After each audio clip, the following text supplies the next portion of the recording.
Hello, my sunrays. Welcome back. This will be the one shot entitled I Got Reincarnated and Didn't Even Travel to Another World by Katydid. Summary 5 times Shouta Aizawa did not reveal that he was a reincarnation of Yoichi Shigaraki, and 1 time he did. As always, my sunrays, the link for this fic is down in the description, and I hope you all enjoy.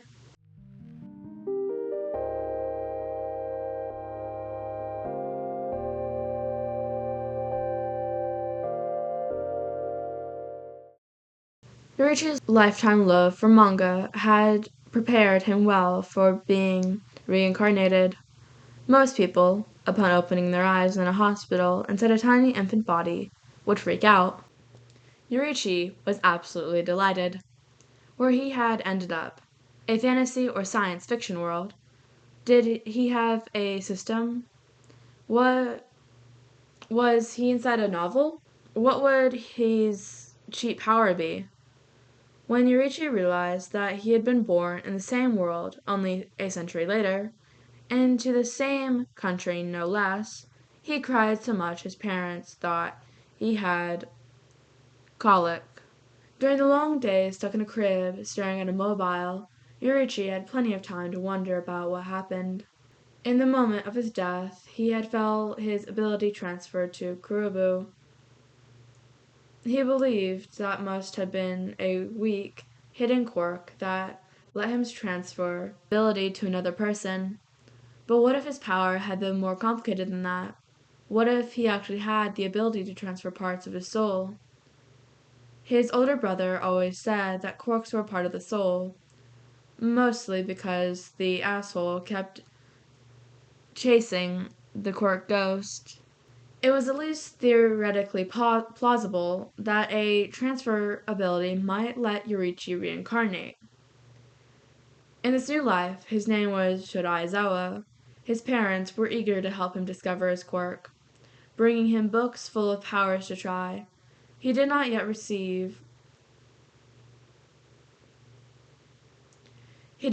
have the heart to tell them that he was fairly sure he still had the hidden useless ability that would lead him to be diagnosed as quirkless.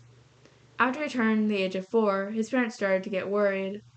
His mother followed him around the living room, using her wind ability to lift up small objects. Can you do this, Shouta? Please give it a try. Close your eyes and embrace the wind. Yoichi merely rolled his eyes. If only he'd gotten some super powerful wind ability, possibly gifted by a hot fantasy world god.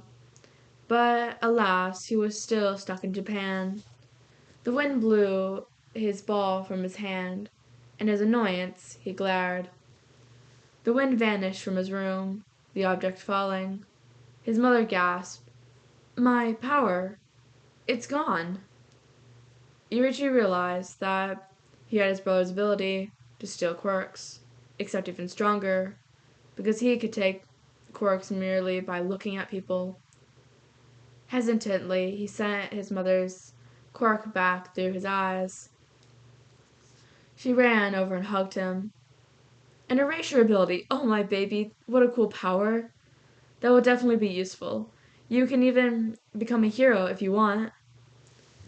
Yoichi almost told his mother the truth, but from his very rough childhood, he had a deeply ingrained suspicion of people in general, and the government in particular. He did not want to be found out by the Hero Public Safety Commission would react to someone with such a powerful, useful ability. There were many other parties who would be interested too. Villains, foreign powers, the Yusakai. No, it would be better to lay low. His mother would be happier to have a son with a useful, but not too attention-grabbing quirk. He'd also concluded that his mother would be happier never knowing about his reincarnation. She was an ordinary woman with a reasonable opinion that manga rotted his brain. She was simply not equipped to handle that revelation. So Yoichi smiled broadly and said, "Yeah, erasure." His parents took him downtown to the register his quirk, then out for ice cream to celebrate. As Yoichi licked his spoon, he had a horrifying thought. If his powers were the same as his brother, what if All for One could also reincarnate?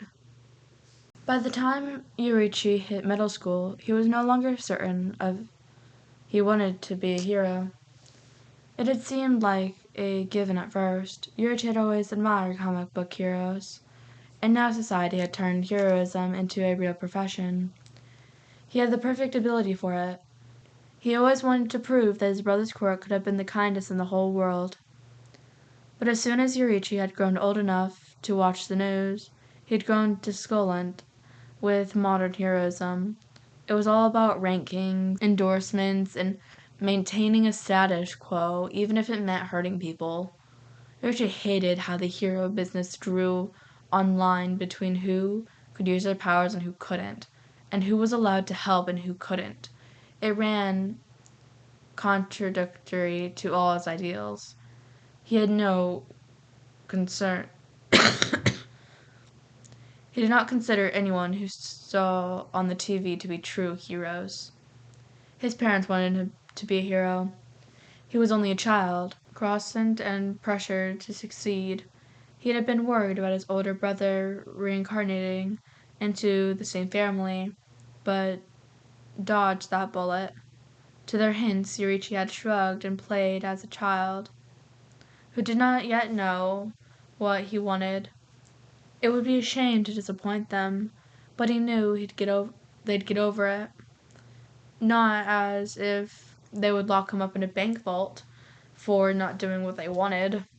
Deep down, Yoichi was still bitter he hadn't reincarnated into a fantasy world where he could have become a mage knight and maybe even slain a real demon king. Walking home one day, Yoichi saw a dark figure wearing a trench coat in an alleyway. He stiffened because he recognized that coat from a century ago.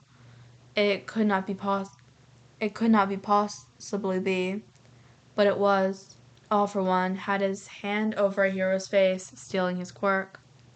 Yoichi reacted on instincts, sneaking away the quirk with his eyes, but he quickly ducked behind a dumpster. He didn't think his former brother would know him on sight, but he also didn't want to test it. Here was the very last person on planet who would ever want to uncover his secret. All for One dropped the man. He scowled, looking down at his hands. Then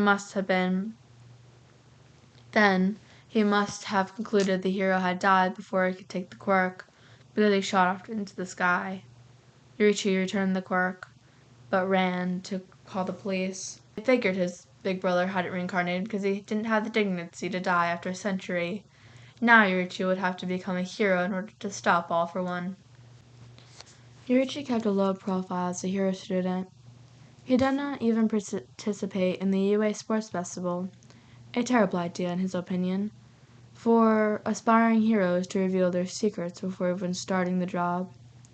After graduation, he became an underground hero. As a result of his caution, so far he'd avoided any more all-for-one encounters. He also joined UA as a teacher, hoping to cultivate better heroes than the ones he saw in the news. Only Principal Nezu had any idea of Yoichi's true power, and he thought that Yoichi could erase quirks forever if he desired. Yoichi had never once kept a quirk. It went against his principles. Nezu introduced Yoichi to All Might, saying, I believe one of my staff members. Nezu introduced Yoichi to All Might, saying, I believe one of my staff has a unique ability that will aid you in fighting against All for One. He can erase quirks. That would be amazing, All Might boomed. My pleasure to meet you, young man. He held out a hand for a shake. Yoichi glanced at the hand, wary-eyed. The real All Might handshake. This was so cool. In Yoichi's opinion, All Might was the truest hero in the world. He always saved people ahead of his personal gain. He was strong, invulnerable, and cool. Best of all, he was a successor to Yoichi's power. Yoichi teared up before he stood the collaboration of his dreams. Everything that his friends had sacrificed and died had been to create this hero. He wanted to drop to his knees and thank All Might for being worthy. Alas, Yoichi stared a bit too long, too nervous about his sweaty palms to shake. All Might finally let his hand drop away. Awkwardly, he bowed, Japanese style. Should Yoichi bow too? He was too busy hyperventilating. I look forward to working with you, All Might said. Your ability is impressive.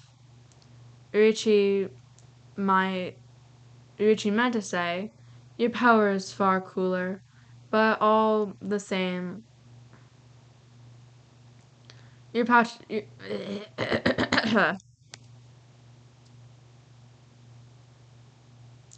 Yoichi meant to say, your power is far cooler, but all that came out was, humph. I know you're risking a lot helping me against the monster like all for one. I promise not to let him get near you. Yoichi opened his mouth to say, please give me your autograph. Then he realized he'd forgotten All Might poster that he'd planned to get signed. Instead, he grunted.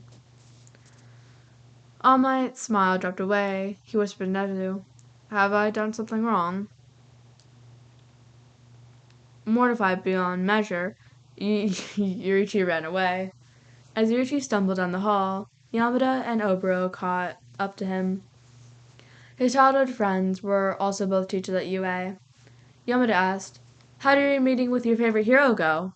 Yoichi wailed. I choked. I couldn't say anything. Then I ran away. He must think I hate him. You didn't even get his autograph, Shouta? Oboro asked. Even after he'd lived longer under this new name, Yoichi did not think of himself as Shouta Aizawa. Perhaps a part of him still had attachments to the name that his brother had gifted him. One of the man's very few acts of selflessness. It took a moment for Yoichi to even register the comment had been directed at him. Then he wailed, I forgot my poster. Why not just ask him for an autograph as a regular piece of paper? Yamada asked. I forgot that too. Laughing, Yamada and Oboro slung a shoulder around Yoichi's. Laughing, Yamada and Oboro slung an arm around Yoichi on either side. Come on, let's drink your sorrows away, Oboro said. Yeah, Yamada cried. We'll get you so drunk you'll forget to act emotionally repressed. The two of them dragged him away. Yoichi nearly fainted when he realized that the ninth holder of his quirk wasn't his homeroom class, but that bone-breaking power was unmistakable. At first, Yoichi kept an eye on Izuku Midoriya to investigate if he would be a worthy successor. Then he washed out of concern. One for All had grown too strong.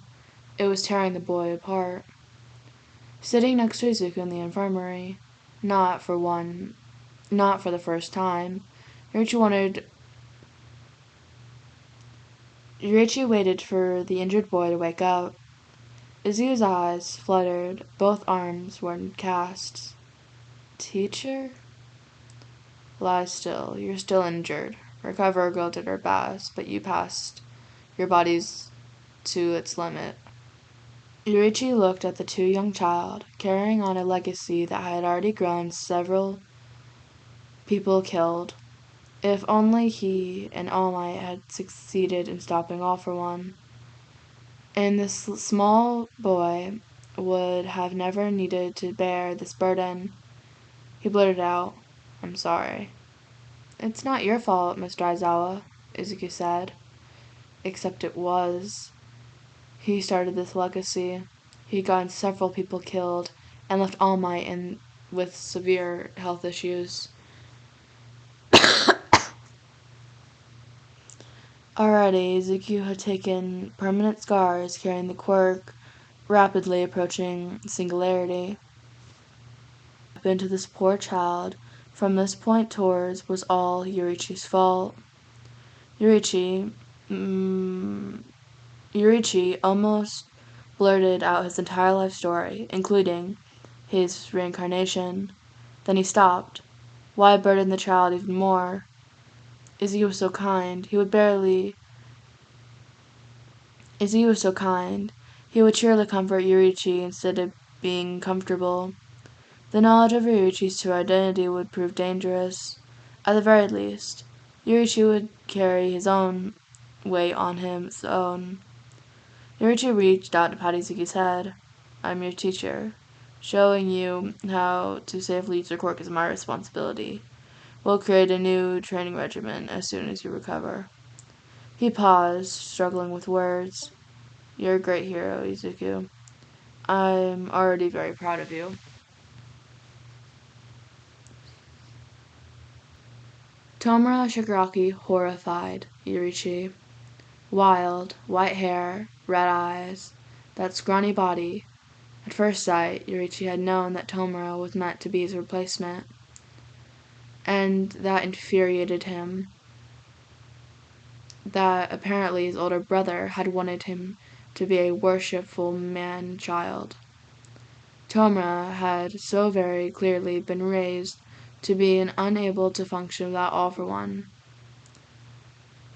When Yoichi discovered the truth about Tomura's past, he felt even more horrified. It was just like his brother. All for One blamed the One for All holders for taking his brother away. Therefore, All for One had decided to hold his replacement from one of the families. On the battlefield, Tomura had Yoichi pinned down. His deadly hand approached all too closely to Yoichi's cheek. You're cool, Eraserhead, he cooed, staring at the hand. Yoichi soiled decay. Hey, Tomura screamed. What kind of cheat code did you use? I've listened to enough of your ranting. Now it's time.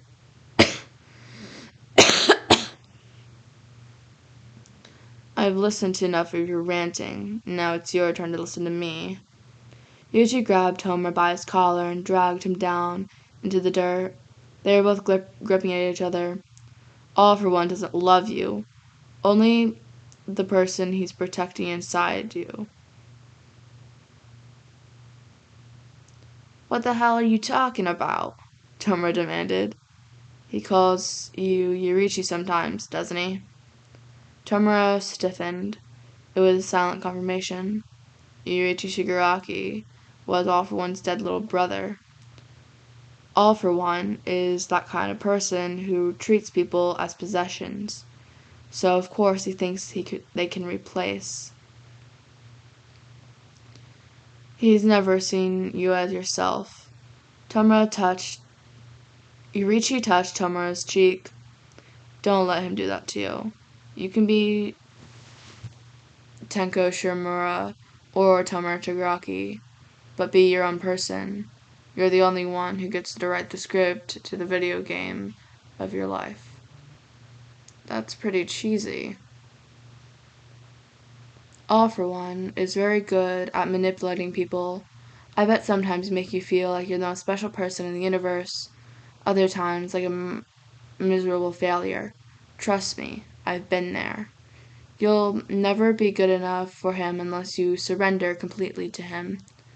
Give him a chance, and he'll take your body and your very soul.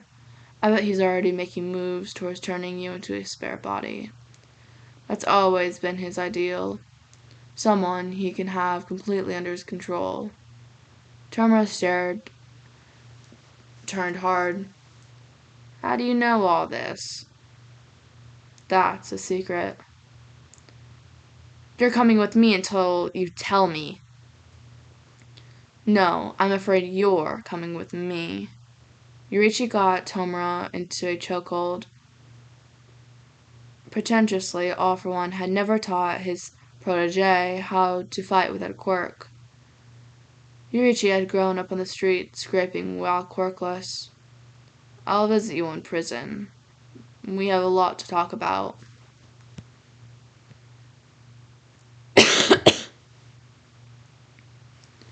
The League of Villains had been arrested. All for One had died in the battle.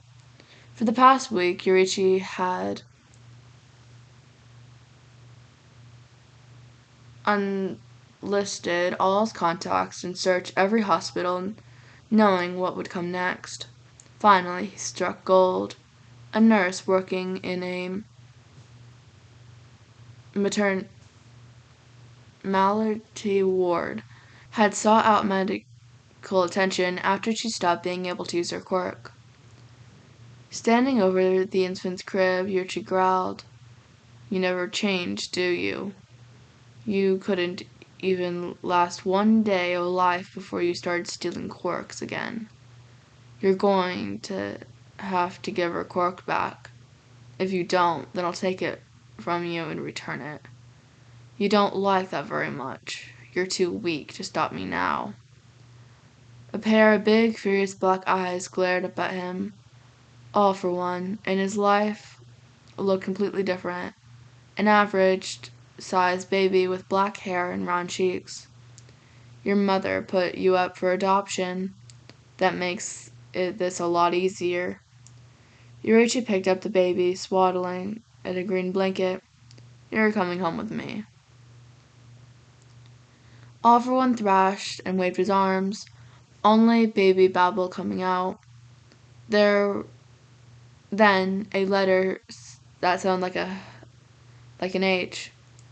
What? No, I'm not a part of the Hero Safety Commission. You're undergoing a major reform. Yoichi chuckled. Have you truly not figured it out, big brother? We're twins. We both had the same quirk. Mine was underdeveloped when I died. I think that's why it took me so long to reincarnate. All for One's eyes widened, slowly filling up with hope. The welling stopped. He raised a small, very soft hand up to touch Yuchi's cheek. This could be a second chance for us, big brother. Yoichi rocked the infant in his arms. Perhaps All for One could become better with a different childhood. At the very least, Yoichi was a lot stronger than his brother this time. There wouldn't be any opportunities to stick him in a bank vault. And that was the end of this one shot. I hope you all enjoyed. As always, link for this week is down in the description. And I will see you all next time.